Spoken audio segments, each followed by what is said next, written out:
Hello, I would like to share my environmental justice case project on the Benton Harbor water crisis in Michigan, USA. My name is Michael Affatato, and I'm currently pursuing an associate degree in business administration. I enjoy spending time with my family, and I have two daughters who are aged 10 and 5. My hobbies include outdoor activities like hiking, biking, rock climbing, and swimming. I chose to study this environmental justice case for three significant reasons. First, Michigan is a very special place for my family and I because I grew up there. This case also resonates with me as a parent because I can only imagine the heartache felt by parents of children affected by this case. And also, I firmly believe that everyone deserves safe water, quality, and justice. Benton Harbor, Michigan is a small city located on the southeastern shore of Lake Michigan. It spans just 4.4 square miles and has only around 9,000 residents. It's famous for its beautiful beaches, rich cultural heritage, vibrant arts community, and championship golf course. A demographic overview from 2024 shows that Benton Harbor has a predominantly African American population, over 87%. Residents in the town face serious economic challenges, with the median household income being only around $29,000 per year, and it's got a poverty rate of 41.9%. Benton Harbor also has a high crime rate, which is 169% higher than the national average. The Benton Harbor water crisis started in 2018 when resident Emma Kinnard discovered severe lead contamination in the city's water supply. She attempted to go to the mayor, Marcus Muhammad, but he refused to investigate the matter.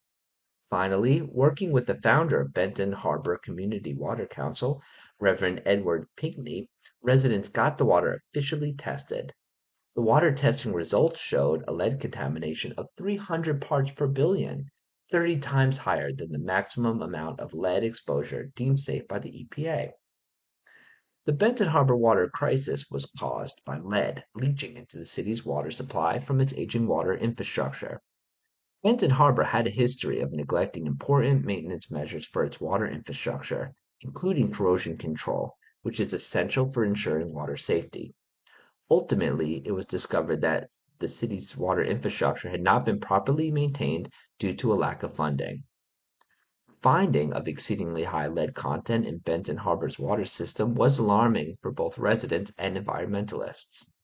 In humans, lead is a neurotoxin and can cause serious health issues when ingested. Most alarming is that lead exposure is extremely dangerous for children because it can lead to irreversible brain damage, learning disabilities, and behavioral issues. Lead also significantly affects the environment as it enters the soil and water. In the soil, lead can accumulate for years because it does not naturally degrade. This can affect plant growth and make them dangerous to eat for humans, animals, insects, and microorganisms.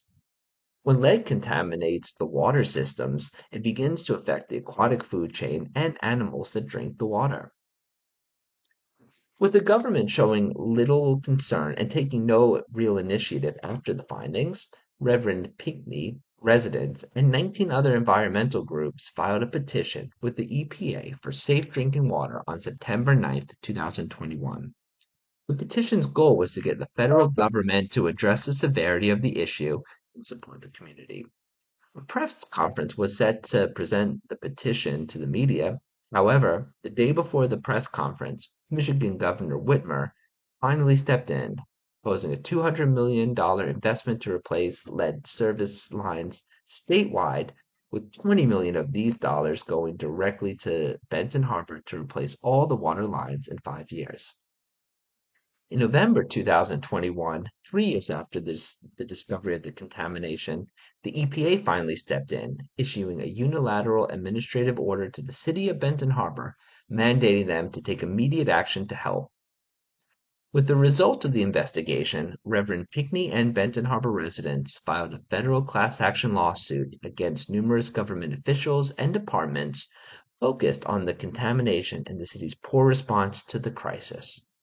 Additionally, a second amended class action lawsuit was filed in 2022 on behalf of Benton Harbor residents. Sadly, The lawsuit's outcome is ongoing, and no verdict has been reached, as well as no one was ever held accountable for the water crisis. Finally, in 2023, 5 years after the crisis began, all the lead pipes and fixtures were replaced and the city met or exceeded lead standards. Although the pipes have finally been replaced, the damage done to the residents of Benton Harbor, as well as the environment, is immeasurable. Lessons learned. The Benton Harbor water crisis was so important because it exposed very serious issues of government inaction, infrastructure neglect, and the ongoing inequalities that plague our country. This was also an important case because it exposed the way that our country treats its marginalized individuals who need more help, not more suffering. For me, the key takeaway from the Benton Harbor water crisis is that environmental justice, as well as the health and well-being of ourselves and our families, must be proactive, not reactive. It's up to each of us to do our part, ask questions, discover the truth, and hold individuals and organizations accountable for their actions. In researching the Benton Harbor water crisis, I learned so much, and it's a story that I'll never forget. What surprised me most about this case was that the Benton Harbor water crisis surfaced just a few short years after the Flint water crisis. And shockingly, these two cities are less than 200 miles away from each other. The circumstances behind these tragic events were also eerily similar, which makes me fear that things will never change, especially for marginalized communities. From what I've learned through this course and this project, I truly want to help contribute to protecting others and our environment. I want to be a part of the solution, not just sit on the sidelines. Thank you.